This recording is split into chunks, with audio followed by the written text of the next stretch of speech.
Hi guys, நாங்கள் இன்னைக்கு வர்க்கலா போகிறோம். நாங்கள் வர்க்கலா கிளம்புறதுக்கு ரயில்வே ஸ்டேஷன் போயிட்டோம். அங்கே போயிட்டு ஜென்ரல் கம்பார்ட்மெண்ட்டில் தான் ஏறினோம். வேறு வழியே இல்லை.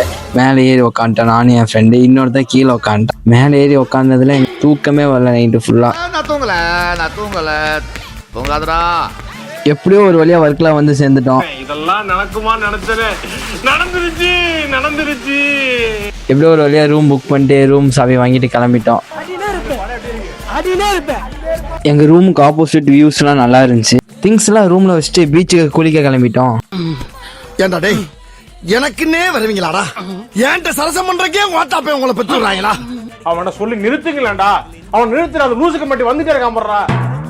பீச்சுக்கு வந்ததுக்கப்புறம் எல்லாரும் குளிக்கிறதுக்கு ஓடிட்டோம். பயங்கரமா இருந்துச்சு. குளிச்சு முடிச்சுட்டு எல்லாரும் சன்பாத் எடுத்துட்டு இருந்தோம். என்ன வெயில் 110 டிகிரி ஆகுது. குளிச்சு முடிச்சுட்டு ரூம் போயிட்டு சாப்பிட்டு அடுத்து நாங்கள் கயாக்கிங் கிளம்பிட்டோம். கயாக்கிங்க்கு எங்கே போனாங்கன்னு பார்த்தீங்கன்னா மேங்க்ரோவ் ஃபாரஸ்ட் போயிட்டோம். அங்கே ஆளுக்கு ஒவ்வொரு போட்டு கொடுத்துட்டாங்க. நாங்கள் பாட்டு தண்ணிக்குள்ளே ஓட்டிகிட்டே இருந்தோம். செம பயமாக இருந்துச்சு ஓட்டுறதுக்கு. ஆனாலும் பரவாயில்ல, நல்லா இருந்துச்சு. போட்டிங்லாம் முடிஞ்சக்கப்புறம் ஊர் சுற்ற ஆரம்பிச்சிட்டோம் நைட்டு.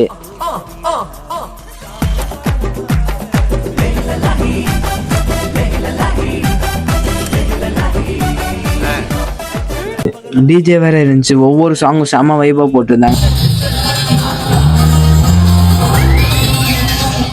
டிஜே எல்லாம் முடிஞ்சதுக்கப்புறம் ரூமுக்கு போயிட்டு தூங்கிட்டோம்.